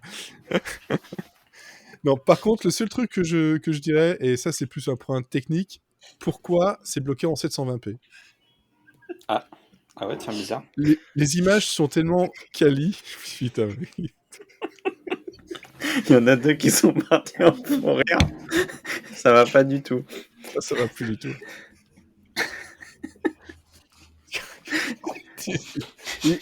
J'ai arrêté de parler, franchement. J'en ai marre. Arrête de dire ça, je vois bien que t'es fier. Au fond de toi, dans ton regard, t'étais fier. Et tu peux. Non, voilà, ce truc que je lui reproche, c'est que c'est bloqué en 720p. Je sais pas s'il y a une possibilité de le voir au moins en 1080 ou, allez, soyons fous, en 4K, parce que les images sont tellement belles. C'est un peu Bon, ça devrait c'est être au un moins peu dommage. 1080 quand même. Non, sur YouTube, je suis sur la chaîne pour vérifier et voilà, c'est du 720. Et je sais pas pourquoi, du tout. Donc voilà, ici, qui connaissait donc, à part Sophie, je pense que tout le monde connaissait l'Impératrice. Ouais. Ouais. Voilà, donc c'est votre genre de musique. Donc Florian t'avait dit oui, effectivement. Non, pas ton genre? Non. Et je dis pas que que j'aime pas, c'est juste que c'est pas le genre de truc que j'écoute. Si ça passe à la radio, je tombe dessus, j'aime bien. Mais tu vois, j'irai pas vers ça comme ça, de moi-même. Et Ouais, pour, moi en fait, moi c'est le genre de musique que j'aime bien en live. Je sais pas si je l'écouterais, tu vois. Par exemple, j'aime bien, tu vois, mais c'est pas le genre de truc que je mets dans ma playlist Spotify, quoi. Par contre, si je tombe dessus dans un festival, je serais hyper content de les voir, quoi. Mais pour moi, c'est vraiment c'est le type de musique que j'aime bien en live et pas forcément en écoute comme ça. Non, c'est Et clair. effectivement, Surtout qu'ici, je confirme qu'il n'y a que la 720p. Ouais. ouais. Sinon, si tu veux voir en live, en vrai live, il y a le Coachella de cette année où ils y étaient. Donc, c'est quand même pas mal non plus dans le genre. Mais moi, ça m'a fait vraiment beaucoup de bien. En fait, c'est vraiment pendant 1 heure, ça m'a apaisé. Mais vraiment, Ouais. Ah bah ouais, un truc de fou. J'en avais des frissons. Surtout que le dernier album qui est sorti cette année, Takotsubo. Je crois que c'était pas cette année, c'était juste l'année dernière. Ouais, en non, fait. c'est fin d'année dernière. C'est novembre, un truc comme C'est ça. un voilà. jeudi. Un jeudi. Ça recommence. Ça recommence. Et c'est reparti, ils ont remis une pièce. Donc Takotsubo, t'as un album que j'ai dû écouter depuis sa sortie une 50aine de fois en entier, quoi. Facile. Et même parfois, hop, on recommence. Et hop, on recommence. À force, je finis par les connaître. Il y a un petit lien quand même par rapport à la BD d'Elodie. Hein, c'est qu'il y a une chanson qui s'appelle Peur des filles, que je conseille d'écouter juste... Hit massif, hit en or massif. Ouais, le clip est génial, les paroles sont folles et ça marche. Et il est dedans en live, en un peu plus long en plus. Donc c'est vraiment très très cool. Donc ça, c'est ça que je voulais vous conseiller. Et écoutez l'Impératrice, hein, voilà, tout simplement. Ouais, c'est marrant parce que le concert dans ce grand palais vide, c'est assez marrant. Ça me fait penser au live qu'a. Non. Pourquoi t'as dit vide, c'est Renaud? Non, parce qu'il avait fait son clip de La Gêne dans le Grand Palais, non? Donc du coup, j'ai pensé à lui. Ah ouais, non, ça me fait penser ça me fait penser au live qu'a enregistré Nick Cave dans un hôtel complètement vide pendant le confinement. et qui est un album pareil. Si vous voulez vous apaiser, vous écoutez ça, faut que je vais vous retrouver le nom exact du truc. Moi, je l'ai acheté en vinyle, c'est absolument magnifique. Et Mhm. cet espace vide, ça donne quand même un son très, très étrange, quoi, presque fantomatique, qui est Mhm. assez intéressant. Bon, ici, Et le son, par contre, c'est de la prise directe, donc on n'a pas vraiment la réverbération on pourrait avoir dans ce genre de truc gigantesque. Par contre, justement, ça rajoute quelque chose, c'est-à-dire que quand il y a des silences, t'as vraiment des moments de silence quasiment complet.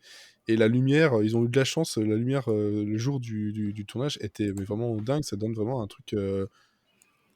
comment ça m'a fait penser à des moments de dessins animés comme dans les Chevaliers du Zodiaque, par exemple, avec le temple d'Athéna, où c'était très, très blanc, très, très lumineux, très clair comme ça, et ouais. vide. Il y a vraiment un côté japanimation, en fait, dans les lumières et dans les couleurs qu'il y avait dedans. C'était ah ouais, non, c'était assez Le, fou. L'album dont je vous parlais, il s'appelle Idiot Prayer.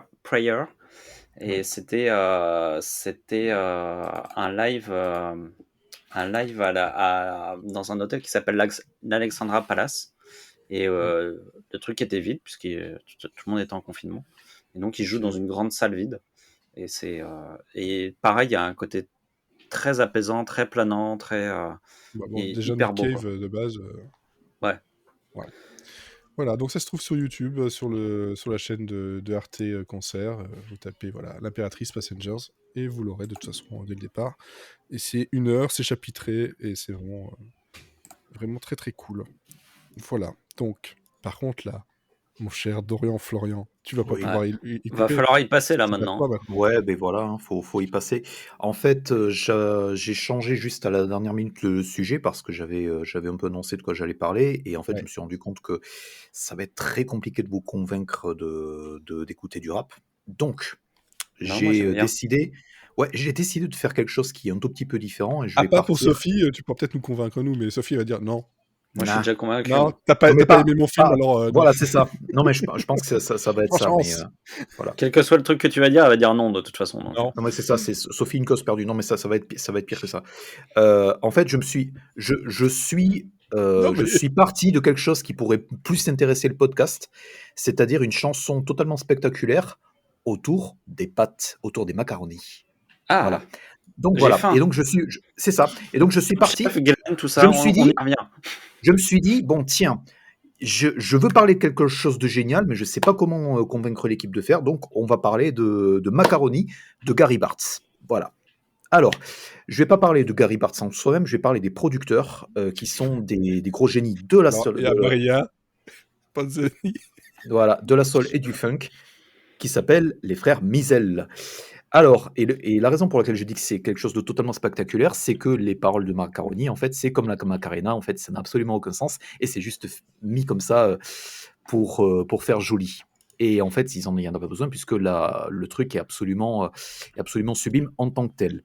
Alors, les frères Mizel, c'est des pontes, non pas de la soul et du funk, mais de ce qu'on appelle du jazz fusion. C'est des mecs qui ont fait à peu près. Là, tu vois, je suis parti en freestyle, tu vois, je suis vraiment pas avec mes notes, donc je vais essayer de vous expliquer en quoi c'est génial. Ce Ça qui est s'écrit très comment, compliqué. les frères Mizel? Alors, Mizel, c'est M-I-Z-E-2-L. Ce sont deux frères qui sont Larry Mizel et Alfonso, donc dit Fons Mizel. Donc l'un des deux est mort en 2011. Alors, en quoi c'est intéressant, c'est que donc il y a un des deux en fait qui a commencé en étant producteur pour la Motown et qui était producteur pour vraiment une des écuries d'auteurs et compositeurs de la Motown, donc le label mythique de Detroit de soul et de funk. Et donc il s'est mis avec trois autres auteurs-compositeurs, dont le propriétaire de la Motown qui s'appelle Berry Gordy. Et ensemble, ils ont formé un quatuor qu'on appelle The Corporation, en fait, puisque Berry Gordy, c'était quelqu'un qui avait pour philosophie, en fait, de sortir des singles, de sortir des hits à à la chaîne en fait. Donc comme Ford sortait comme Ford sort des voitures à la chaîne, donc Motown sortait des hits à la chaîne. C'est pour ça qu'on appelle Hitsville. Et The Corporation, c'était un tout petit peu la machine en fait qui engendre des hits. Et ils ont coécrit I Want You Back. Donc Alfonso Maisel, Freddie Perren, Berry Gordy et un quatrième larron dont je n'ai plus le nom. Et donc il a fait ses armes avec ça. Et en parallèle, son frère, il était pas musicien, enfin il était musicien, mais il était surtout ingénieur en aéronautique. Et en quoi c'est intéressant? Ah, non, Je non, je disais pensais que parce qu'en aéronautique, moi j'étais ingénieur du son, non, aéronautique. il était ingénieur en aéronautique et en fait les deux carrières en fait ont leur importance parce que sur toute la décennie des années 70, les frères Meisel en fait vont fonder une société de production qui s'appelle Sky High Productions et c'est un tout petit peu la proposition artistique de tout ce qu'ils ont fait et donc de tout ce qu'ils ont produit pour les artistes en fait. Donc en fait, ce qui est important avec eux, c'est que quand on parle de son et quand on parle de great black music, donc tout ce qui est soul et funk, les producteurs qui ont fait la musique, c'était aussi des artistes, c'était aussi des chanteurs. Donc on pense à Marvin Gaye, Stevie Wonder, Curtis Mayfield, tous ces trois-là produisent leurs propres chansons en fait. Donc ils affirment leur propre identité en sortant leurs propres albums, en écrivant pour d'autres, mais c'est plutôt eux. Les frères Meisel en fait, ils chantent sur les albums, mais le plus souvent, en fait, c'est surtout des harmonies, c'est surtout des choses où ils se mettent en retrait. Donc on entend bien leur voix sur tous les albums qu'ils ont produits, mais ils se mettent en retrait par rapport à leurs artistes. Et pourtant, dans chaque album qu'ils ont produit, il y a vraiment une esthétique et un son particulier. Et c'est là où j'ai beaucoup de mal, en fait, à essayer de vous convaincre que c'est parce que je trouve ce qu'ils font absolument magnifique et je trouve ça aussi très, très complexe. Mais quand je dis que c'est du jazz fusion, ce qui veut dire que c'est du jazz qui est très très progressif dans le sens où l'expérience de Alfonso à la Motown va faire que il va apprendre ce qu'est qu'un hit et aussi apprendre ce que c'est qu'une mélodie vraiment accessible et vraiment que tu arrives à fredonner. Et donc en fait c'est quelque chose qui est extrêmement groovy. Il y a beaucoup de up tempo, il y a beaucoup de sections rythmiques en fait. Il y a un batteur en fait qu'ils ont employé sur quasiment tous les titres qui s'appelle Harvey Mason. Harvey Mason en fait c'est quelqu'un qui plus tard deviendra producteur et les frères Meisel, ils ont un petit groupe de musiciens de jazz qu'ils vont employer sur tous leurs albums et ils vont faire donc cette espèce d'unité sonore. Donc Gary Bartz, il va être artiste, il va sortir des albums, mais il va faire quelque chose d'autre, etc.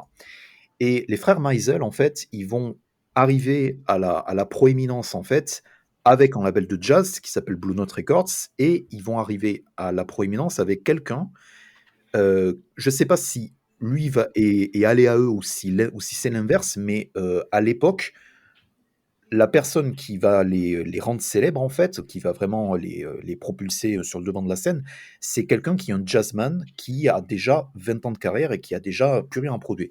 C'est un trompettiste qui s'appelle Donald Byrd. Donald Byrd, en fait, quand il arrive, il a commencé au milieu des années 50. Il a 15 ans de carrière, il a joué pour tout, il est professeur à côté à l'université, il apprend à des étudiants et tout. Les années 70, c'est quelque chose de totalement différent. Et là, ce qui va pondre avec les frères Meisel, c'est 3 albums de jazz fusion qui ont un format qui est très très pop. Et celui que je voulais, qui synthétise un tout petit peu le son, donc Fly High Productions, c'est un album qui est sorti en 75 ou 76 qui s'appelle Places and Spaces. Places and Spaces, en fait, donc je vais reprendre un tout petit peu le tracklist parce que c'est vraiment des arrangements et c'est vraiment des chansons qui sont certes très instrumentales. Clairement, c'est quelque chose de Donald Byrd, donc vraiment on entend la trompette dessus, de la même manière que les autres albums qu'ils ont fait avec Bobby Humphrey. Bobby Humphrey, c'est une flûtiste. Donc, ils vont avoir des titres qui vont être préenregistrés, etc. Mais ils vont la mettre sur le devant de la scène et on va se dire, ouais, bon, franchement, entendre des solos de flûte pendant 7 minutes, j'ai pas envie et tout. Et en fait, c'est pas du tout le délire. Et le truc, c'est que tous ces musiciens de jazz, en fait, vont vraiment se mettre autant au service des frères Meisel que les frères Meisel vont se mettre au service d'eux, et ça va donner des titres qui sont voilà quoi, qui sont totalement aériens, qui sont totalement en état de grâce. Et Mmh. c'est aussi des choses où, vraiment c'est, je dis pas que c'est quelque chose de méditatif et cetera, parce que ça reste très, très funky.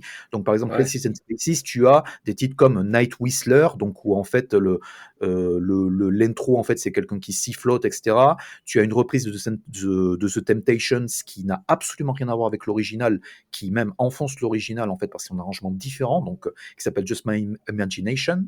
Mmh. Tu as Places and Spaces, donc qui démarre pas du tout sur un solo de trompette ou des choses comme ça. Ça démarre sur vraiment quelque chose qu'on croirait sorti de la Motown en fait, donc une petite mélodie vraiment comme ça. Et c'est quelque chose qui est absolument luxuriant en fait. C'est vraiment le nec plus ultra. Et ça va à l'encontre des clichés que tu pourrais avoir sur le jazz fusion de l'époque où en fait quand on pense soul funk 70s, on pense beaucoup guitare wah-wah, on pense beaucoup grosse ligne de basse, un tout petit peu menaçante et tout. Il y a une petite partie de la discographie qui a ça, mais dans l'ensemble c'est quelque chose qui est beaucoup plus aérien, qui est beaucoup plus inspiré, qui incorpore énormément de choses, qui incorpore des musiques brésiliennes, qui incorporent des musiques africaines, qui incorporent Mmh. beaucoup plus de choses comme ça. Et tous les titres, je pense qu'il n'y a pas un seul titre produits par les frères Meisel qui prend pas des virages en fait. Donc par exemple Macaroni, tu as l'intro, c'est 2 minutes de musique de chambre et tu te demandes où est-ce que ça va. Et après ça va dans quelque chose qui est beaucoup plus groovy avec des arrangements, avec des trompettes, avec des choses comme ça. Et avec une voix qui fait It's a Macaroni Again, et on ne sait pas trop pourquoi. Et franchement, c'est quelque chose qui est très très surprenant. Et par rapport à tout le reste des types de jazz que vous avez pu ou que vous aurez l'occasion de rencontrer au cours de votre vie si vous êtes exposé à ce genre de musique, c'est Mmh. quelque chose qui est vraiment très très à part et qui est vraiment très très accompli musicalement en fait. Donc c'est une musique qui s'écoute vraiment au casque en fait. C'est vraiment quelque chose qui est pleinement immersif, qui est pleinement pour le coup qui est pleinement positif et qui est pleinement inspirant. Voilà. Donc Places and Spaces, je penserais que c'est plus accessible. Je penserais qu'il faudrait commencer par là. Il y a un autre album de Bobby Humphrey qui est Fancy Dancer en fait, qui a 6 ou 7 titres, qui dure que 40 minutes. Donc même pour les gens en fait, pour qui écouter du jazz ça équivaut un tout petit peu à manger de l'huile de foie de morue, c'est quelque chose qui passe totalement parce que ça se rapproche beaucoup plus du funk des années 70 en fait. Parce Ouais. que dans quasiment chaque titre, tu as des lignes de basse qui sont absolument imparables et tu retrouves les mêmes icos qui sont littéralement des génies. C'est-à-dire que les frères Meisel, c'est des génies, mais les mecs qu'ils embauchent et qu'ils ont gardés pendant 10 ans pour faire un tout petit peu leurs albums, c'est aussi des mecs qui sont extrêmement accomplis. Ouais. Le seule chose, et donc il y a très peu acheté, et les seules choses qui sont achetées en fait, c'est peut-être vers la fin de leur carrière, ils se retrouvent à produire du boogie et du disco pour un duo qui s'appelle le Taste of Honey. Parce que c'est Ouais. l'autre truc avec les frères Meisel, c'est qu'ils ont été extrêmement inspirés par le doo-wop, donc tu as beaucoup d'harmonie, tu as beaucoup de shabadabada et des choses comme ça qu'ils mettent sur les titres, tu as pas beaucoup de paroles, ou tu as des paroles non-sensiques, mais surtout, ce qui va un tout petit peu les perdre, ce qui va un tout petit peu peut-être les dégoûter de produire des choses, ça va être toute l'arrivée du disco, etc. Et pourtant, c'est des mecs qui ont su évoluer avec leur temps. Donc, tu as un album de Donald Byrd qui fait partie des 18 dont je vous parle, qui s'appelle Caricatures, et là-dessus, tu as des sons de synthé dessus. Donc, tu as que des synthés dessus. C'est pas forcément le truc qui est le plus réussi, mais c'est des mecs en fait qui étaient progressistes et qui allaient vraiment voilà, quoi, qui gardaient leur sens de la mélodie, de l'arrangement, de ajouter plein de trucs, etc., totalement inattendus, mais en allant vraiment vers le futur. Et après, ils ont produit 2 albums de boogie pour Otis Tovoni, et puis bon, ils se sont dit, bon, on laisse tomber les choses comme ça. Mais ce qu'ils ont fait, c'est quelque chose qui est autant dans le canon de la Great Black Music que tous les albums de soul et de funk que tout le monde recommande en fait. Donc moi je le mets, c'est ce qu'ont fait ces mecs-là, je le mets carrément à côté des Stevie Wonder, des Curtis Mayfield, Ouais. des Marvin Gaye, des choses comme ça en fait. C'est quelque chose qui est moi j'ai passé l'après-midi en fait à écouter tous leurs albums un par un parce que même moi, à part Donald Byrd, je m'étais pas remis à ça. Et voilà, je saurais pas trop comment vous l'expliquer et pour conclure sur Je ça, t'écoute, oui. la manière dont je suis parti, sur ces choses-là, c'est que le rap, les a samplés comme pas possible. Et donc, il y a un titre qui symbolise aussi pas mal ce qu'ils font, qui s'appelle Think Twice, où en fait, qui a été samplé 2 fois, une fois par A Tribe Called Quest, qui est donc groupe de rap, une fois par Armand Van Helden, qui est un producteur de house, et ils ont Ouais. pris Ah, littéralement 2 ou 4 mesures, et J'avais c'était... oublié ce gars, moi. Ouais. Et en fait, les 2 mesures qu'ils prennent, c'est vraiment côte à côte dans le morceau, Mhm. qui lui-même en fait part littéralement dans tous les sens en fait. Donc tu te demandes est-ce que ça fait partie du même morceau, et oui, ça fait partie du même morceau. Et c'est un peu comme ça que je les ai un tout petit peu découverts et que j'ai été un tout petit peu écouter leur musique. Mais vraiment, les originaux sont absolument énormes. Je sais pas si je vous ai convaincu, mais j'avais besoin Ouais. d'en parler. Voilà. J'avais juste une question par rapport, tu dis donc Gary Bartz, donc pour ceux qui cherchent, c'est écrit B-A-R-T-Z. Les Z. Mm. Voilà, et donc Macaroni, c'est pas sur l'album dont tu parles, Places and Places, parce que ça c'est Donald Non, Byrd. c'est Donald Byrd. Et Et c'est sur Macaroni, l'album. ça vient de l'album Music is My Sanctuary, Voilà. voilà, qui est.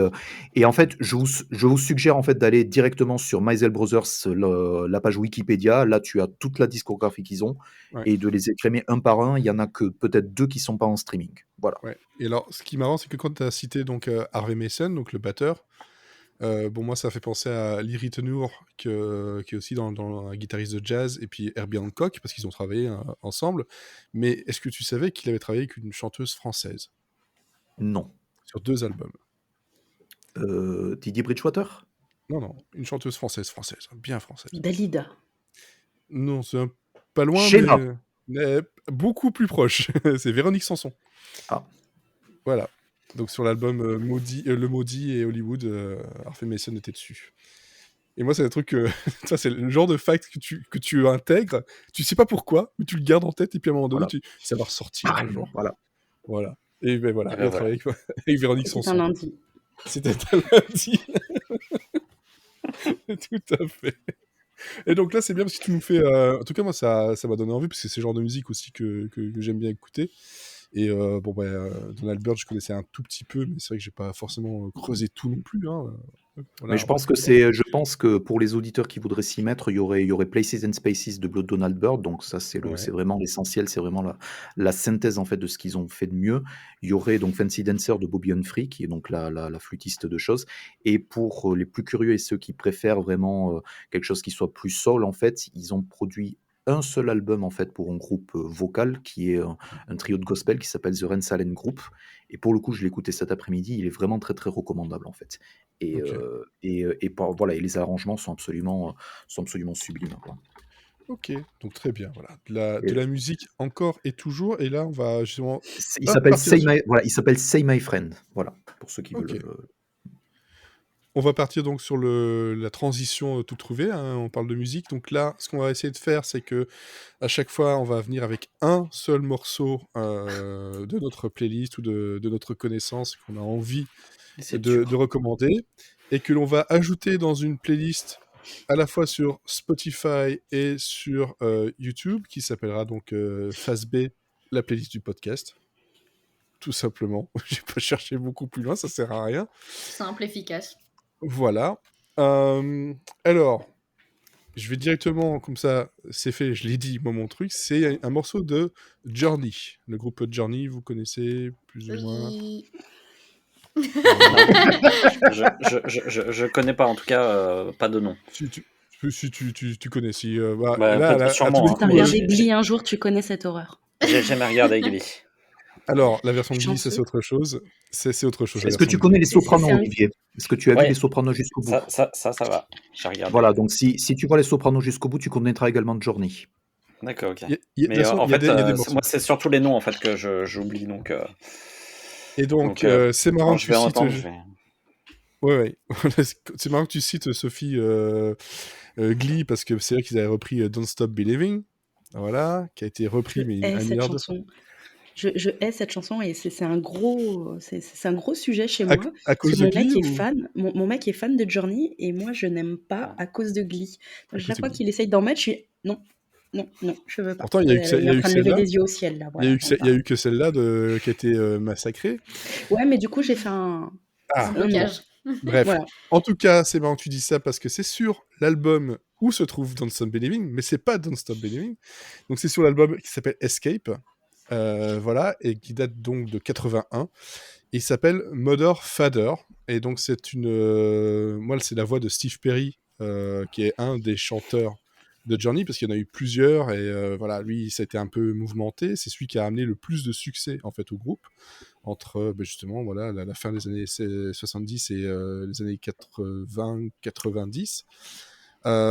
Et donc Mother Father, c'est une chanson justement qui parle un peu de c'est son vécu en tant que 7e fils et d'une famille dont les parents se sont un peu écharpés avec des histoires d'alcool, de violence et de douleurs familiales en fait. Et donc lui, c'est une chanson qui lui dit voilà, réconciliez-vous parce que en fait je suis votre 7e fils et voilà, c'est grâce à vous que je suis là. Donc faites en sorte de vous remettre ensemble et de vous entendre à nouveau. Et la musique et les paroles sont fortes, mais la voix de Steve Perry et la musicalité du truc est absolument folle. Et pourtant, sur l'album, quand on regarde genre sur Spotify les écoutes, Don't Stop Believing est à plus de 1 milliard d'écoutes.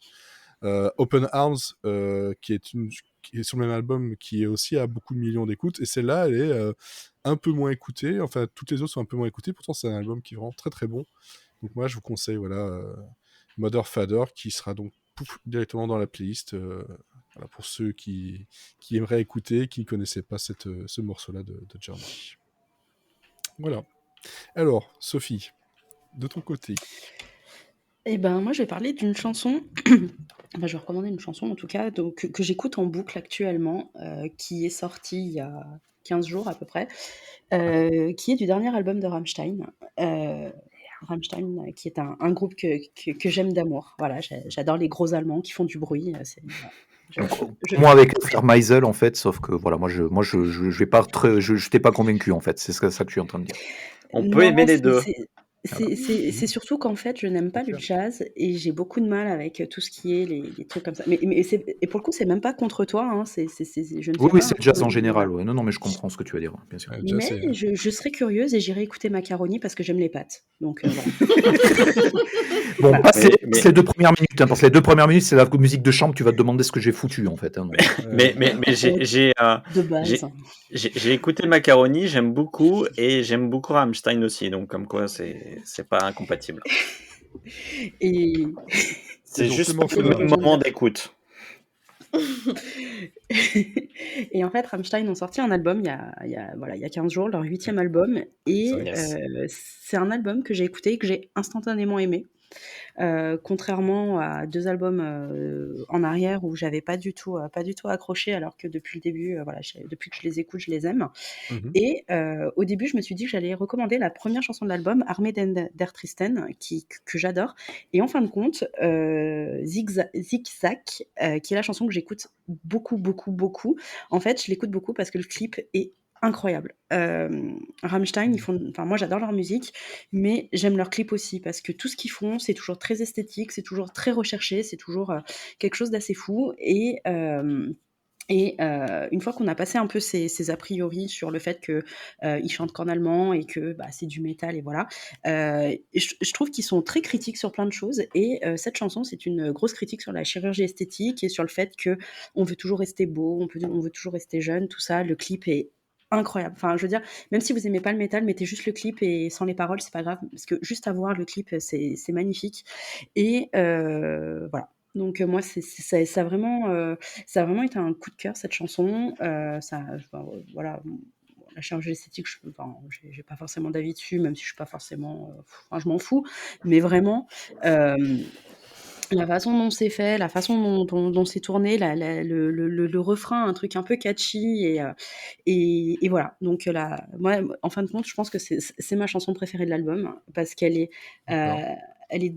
moi, je parle pas allemand, donc en fait, généralement quand j'écoute leurs albums au début, quand je les découvre, mais en fait, je vais sur des sites où on peut avoir une traduction des chansons parce que sinon, je comprends rien et du coup, je suis ouais, j'adore, et puis du coup, ils pourraient dire plein de choses atroces et voilà, je le saurais pas.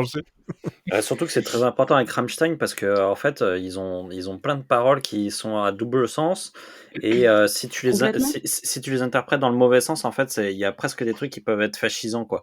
Donc c'est en fait, tu prends Deutschland, tu prends la chanson de Deutschland. Exactement, par exemple, je pensais à ça en fait. En fait, voilà, moi je me rappelle que quand Deutschland est sorti, sur Twitter, c'était genre ah les Allemands, ils sont allemands, ils sont nazis, ils sont machin et tout. Et en fait, c'est vrai que quand tu prends le clip en plus, où à un moment donné, voilà, ils jouent un peu sur ça aussi, mais en fait, pas du tout. Enfin, Rammstein, c'est loin d'être un groupe nazi ou quoi que ce soit, sinon, évidemment, je n'en parlerai pas, je ne les recommanderai pas. Et Deutschland, justement, c'est une chanson que j'adore parce que c'est à la Ouais. fois une déclaration d'amour pour leur pays, mais c'est une déclaration de haine parce qu'il y a plein de choses dans le pays qui allaient pas et qui vont pas actuellement et qui dénoncent. Et justement, si on est un peu curieux et si on passe un peu ses a priori, en fait, on se rend compte que Rammstein, c'est pas un groupe nazi, c'est pas un groupe nationaliste, c'est un groupe qui Donc est plutôt respectable. Et voilà. ça serait l'équivalent un tout petit peu de ce que Rachita avait fait quand il avait repris 12 France, en fait, ça serait un peu la même chose. Un truc décalé. Oui, enfin dans le Ouais, c'est Oui. plus Non, proche que le dernier Big Flo et Oli, en tout cas. Je n'écoute pas non, Big Flo et non, Oli, mais désolée. dans l'objectif, ouais. Après, c'est pas du tout le même style, mais effectivement, Oui. c'est Il y a un truc le là-dessus où en effet ils sont en train de dire voilà l'Allemagne c'est un grand pays, on vous aime, mais en même temps bon l'Allemagne t'as chié dans la colle, t'as quand même fait beaucoup de caca quoi. Donc voilà. En tout cas, En gros. Sophie, ce soir, ce sera les expressions très imagées, hein, tuer des phoques, chier dans la colle, tout ça. J'aime beaucoup. Non, mais j'aime beaucoup parce que c'est le genre de truc que et j'utilise. non pas chier dans les phoques. C'est ça quand je parle pas d'Henri, du coup je suis obligée d'être imagée un peu pour. Écoute, t'imagines Henri en train de chier dans la colle et dans un phoque en même temps. Moins sexy d'un seul coup. En même temps, quand il est C'est le dernier film de Quentin- Ça m'incite à mettre les voiles. c'est le dernier film de Quentin Dupieux. quand il est ça pourrait être le pitch du dernier film de Quentin Dupieux. Tu lui Ça donnes trop s'appelle d'idées. là. Imagine. Incroyable mais vrai. Ah, mais ça, c'est vrai, c'est un vrai film. C'est un vrai film, ouais. Ok, très bien. Donc Rammstein. Donc là, on commence quand même avec une playlist où on passe de Journey à Rammstein. Donc là, on va On est aller. sur un grand écart à la Vandame, ouais là. Ah là, c'est fou. Là, c'est vraiment très très grand écart. On est en petit comité. Ouh, bravo. J'aime beaucoup. Olivier. Bien, ouais. Elle est validée. Ouais, alors moi Ouais, je vais vous parler de Too Late to Say Goodbye de Cage the Elephant, donc qui est un groupe en ce moment que j'écoute beaucoup. C'est un groupe de rock qui est très accessible. C'est l'inverse du jazz de Florian, c'est-à-dire que c'est vraiment un truc qui est très facilement accessible, qui est très simple à écouter. Mais Il s'appelle comment le groupe ? J'ai pas retenu le. Cage the Elephant. Ah, Donc, ok. c'est un groupe qui a été créé par un trio composé des frères Schultz et de Jared Oh, bah voilà, on est pas Champion. loin. C'est ça, on reste dans les Schultz, dans le papa Schultz. Et en fait, c'est un groupe qui a fait 5 albums et qui a touché à beaucoup de choses différentes. Donc en fait, quand on écoute leurs albums, c'est assez sympa parce qu'on va un peu dans des univers différents au sein même d'un album. Donc ils ont commencé un peu côté grunge, et puis après ils sont arrivés sur des trucs un peu plus pop, et puis il y a des trucs un peu ragadub. Enfin voilà, il y a vraiment un peu de tout. Et je trouve, on passe sur des ballades, des trucs beaucoup plus rock, et surtout c'est toujours très mélodique. Et je voulais vous parler de Too Late to Say Goodbye, donc qui est sur l'album Tell Me I'm Pretty, qui est leur avant-dernier album, et qui est un morceau qui me fait penser beaucoup aux Black Keys dans le style, et notamment dans les morceaux des Black Keys qui sont un peu crescendo, qui sont un peu rock progressif, et du coup, c'est typiquement le genre de son un peu à l'ancienne que j'aime beaucoup écouter. En plus, ça parle un peu de choses. Ça parle de séparation, de choses comme ça. Enfin voilà, truc classique dans le rock. Mais voilà, donc ça fait, j'aime beaucoup la montée en puissance, j'aime beaucoup la mélodie, j'aime beaucoup la voix de Matt Schultz, sachant que Cage the Elephant, ils ont fait pas mal de duos avec ils ont déjà fait des trucs avec Iggy Pop, ils ont déjà fait des trucs avec Dave Grohl, les Foo Fighters, ils ont déjà fait David Chaussure. c'est c'est avec Mac Shoes, ça marche. Mac Shoes et David Chaussure. Et enfin voilà, donc c'est un groupe américain qui touche un peu à tout, et c'est très sympa à écouter. C'est sur l'album, il y a un morceau qui ressemble un peu au morceau dont je vous parle, qui s'appelle Mess Around, et puis il y a à côté de ça, il y a des trucs qui sont vraiment très différents. Et franchement, c'est vraiment vraiment très cool à écouter. C'est super simple. Il y a un côté un peu old school que j'aime bien. Voilà, globalement, si vous aimez Black Keys et compagnie, bah, vous allez trouver votre bonheur là-dedans. Il y a que 5 albums, mais les 5 albums sont bien, quoi. Enfin, il y a pas de déchets. Tous les morceaux sont plutôt cool à écouter.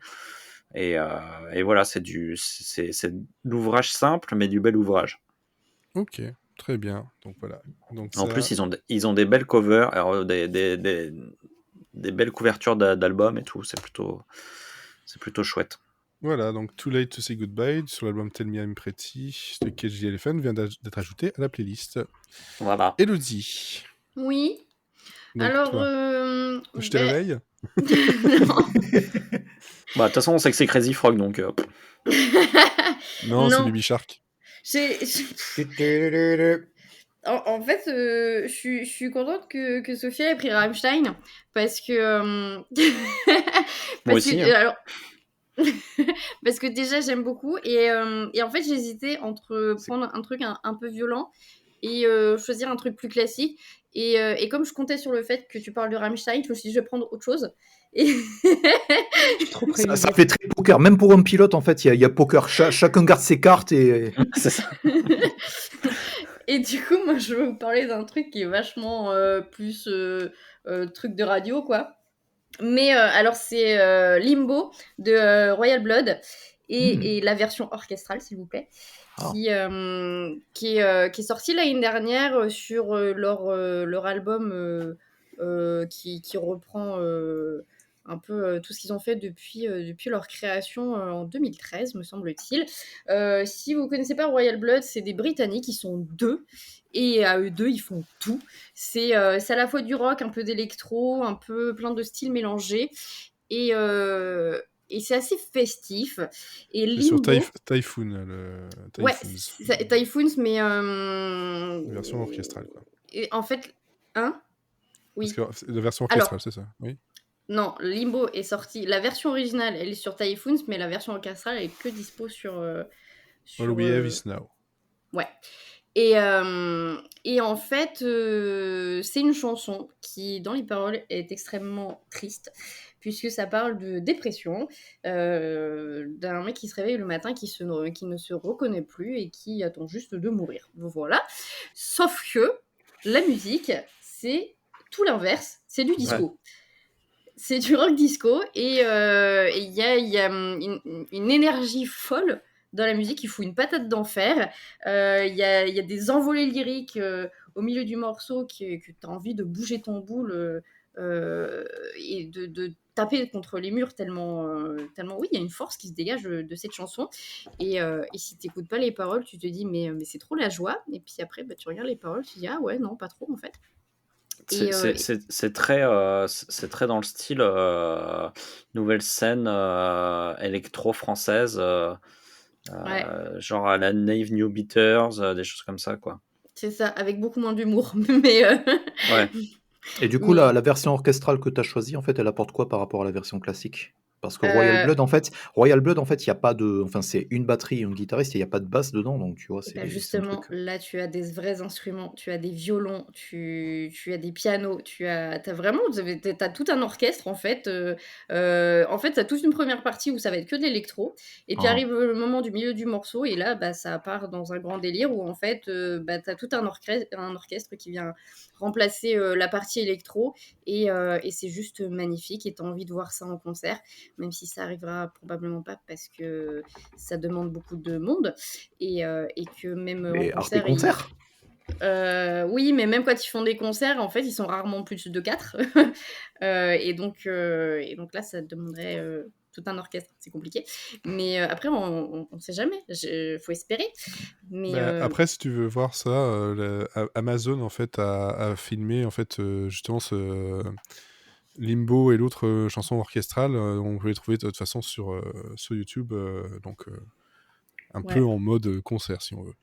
Ouais, mais en tout Et, cas, je vous recommande pour bouger vos boules, ça marche bien. je voulais juste attirer l'attention sur le fait que, je connais ce titre, je sais de Royal Blood, mais je connais ce titre remixé par un artiste électro qui s'appelle Sébastien. Et pour le coup, le remix, en fait, m'a défoncé la tête quand je l'ai écouté l'an dernier, l'été dernier. Donc, si vous avez kiffé la version orchestrale, il y a aussi le remix de Sébastien que vous pouvez écouter à la suite. Ok, très bien. Donc voilà, donc Limbo de Royal Blood, la version orchestrale. J'ai mis celle-là dans la playlist, exactement celle-là. Je vais pas commencer à mettre toutes les versions parce que sinon on n'a pas fini non plus. Genre il y avait, c'était quoi? C'était Boys the Noise, je sais plus quoi, sur la version de Rammstein pour toi. Il y avait un remix, non, non, on va pas faire ça, ça ira. J'aurais pu Non, la mettre la chanson version. suffit elle-même. Oui, voilà. Alors, Florian. Ouais, pour le coup, il y a que 2 versions pour le titre, donc je vais donc l'original et le remix. Donc je vais recommander l'original parce que c'est pour ça que je suis là. Ok. Alors, le groupe s'appelle Bones, comme l'os, comme les os, Bones, Mhm. and, donc le petit signe du et, Beaker, B2EKER, en 3. Ouais. Tu vois? Et J'allais faire mon voilà. Et le titre s'appelle Each Time I Die. bah, c'est le premier truc que tu trouves quand tu tapes Voilà, c'est le single. Ils ont fait qu'un album, qui est sorti en 2015, et comment dire? J'écoute énormément de choses, d'énormément de titres différents, et il se trouve que j'ai à nouveau repensé à ce titre, la semaine dernière, je sais plus dans quel contexte en fait, et je me suis dit: «Tiens, il faut absolument que je commande l'album», donc là c'est chose faite, donc je recommande vraiment le single parce que même par rapport à ce que j'ai écouté de l'album, ça n'a absolument rien à voir avec le reste de l'album. C'est très éclectique et le son est très, très particulier. C'est un groupe de Minneapolis avec, donc un auteur-compositeur un peu plus, qui vient du rock indé, qui s'appelle Anthony News, et quelqu'un qui est plus, dans ce que j'écoute moi, qui est un DJ qui s'appelle BK1. BK1 en fait, c'était le DJ d'un rappeur qui s'appelle Brother Ali. Il avait déjà sorti un album en fait qui était plein d'instrus, inspiré un tout petit peu de la culture brésilienne, qui est un album vraiment hip-hop très, très réussi avec plein de rappeurs et cetera. Et là, pour le coup, c'est un album très, très éclectique. C'est un tout petit peu comme si DJ Shadow, en fait, qu'on se mettait avec voilà, une lumière du rock indé et tout, et se mettait à mettre des titres ensemble. Donc là, en l'occurrence, c'est quelque chose qui est très avec beaucoup de rythme latin, etc. Mais c'est une vraie chanson au format pop rock et tout. Et comment dire, l'amalgame de samples vraiment qu'il y a sur ce truc-là, ça en rend quelque chose de totalement unique. Donc ça fait partie des titres que j'ai écoutés ces dernières années qui ne ressemblaient à rien d'autre de ce que j'ai pu écouter auparavant. Donc tu as même donc c'est un sample avec beaucoup des vieilles musiques brésiliennes orchestrales, etc. Des pas mal de flûtes, etc. C'est vraiment très, très, très particulier. En fait, Et t'écoutes que voilà. des trucs avec des flûtes, quoi. Ouais, tout à fait. Non, mais c'est ça. Je crois qu'il y a 2 titres il y a 2 titres que j'ai recommandé avec des flûtes. C'est Bobby Humphrey et Bones and Beaker, Each Time I Die, quoi. Mais ouais, c'est vraiment très, très recommandé parce que voilà. Ok, donc ça c'est ajouté aussi dans la playlist, une playlist qui dure maintenant 22 minutes à peu près. Ça commence déjà pas mal, hein, donc 5 morceaux, on verra par la suite ce qu'on va pouvoir ajouter là-dedans, mais c'est quand même relativement éclectique, très, très rock quand même, hein, finalement. C'est notre Mais, côté ado rebelle, ça. Ouais, c'est ça. Ouais, quand vous aurez écouté ce que j'ai ajouté moi, oui. Ado rebelle. J'aurais pu mettre des trucs autres. Hein. Moi, j'aurais pu vous mettre du Richard Palapra, alors vous plaignez pas. Je vais vous mettre du Stéphane Huchard pour rester dans le jazz, là, vous allez voir. Non. J'avais prévu, en fait, au départ, c'est vrai, j'avais prévu un morceau de rap du rappeur Jakey, qui est le youtubeur Nicky Jakey, et finalement, je l'ai pas encore fait, peut-être plus tard. Voilà. Bon, ben voilà, ça nous fait le pilote de phase B terminé, avec donc Bellflower, conseillé donc par Sophie. On a, alors, auprès de toi, toujours, c'est ça? Auprès de C'est toi, ça. mon Dieu. Oui, mais c'est ça. Auprès de toi, Mais toujours. Donc, le vrai nom, c'est Never Let Me Go, tu vois. Let Me Go, qui est sur Disney+. Même sur le Blu-ray français, ils ont mis le titre Ouais, parce que anglais. sinon, on n'est pas tout à fait Sous-titres. sûr. Voilà. Par Olivier, on a Man Eaters, donc le comics conseillé par Elodie. Et donc là, c'est toute la discographie des frères C'est ça, des Maisel. frères Maisel, dans l'ordre en fait, mais surtout ceux de Donald Byrd et Bobby Humphrey. Il y a déjà, ça fait 6 ou 7 albums de 40 minutes, ça peut aller. C'est déjà pas mal, effectivement. Et moi, c'était donc le concert Passengers de l'Impératrice par Arte Concert, qu'on peut retrouver sur YouTube. Voilà. Et puis les musiques, vous verrez, ce sera dans les playlists qui seront dans la description. Merci à vous 4. Et on vous donne rendez-vous, on ne sait pas quand, on verra. Si ça vous a plu, n'hésitez pas à laisser un commentaire, partager, mettre des likes et tout ce que vous pouvez faire. Et puis nous soutenir sur utip.io/Monsieur Série. Voilà, ça fait toujours plaisir. À bientôt. Salut. Bisous. Bye.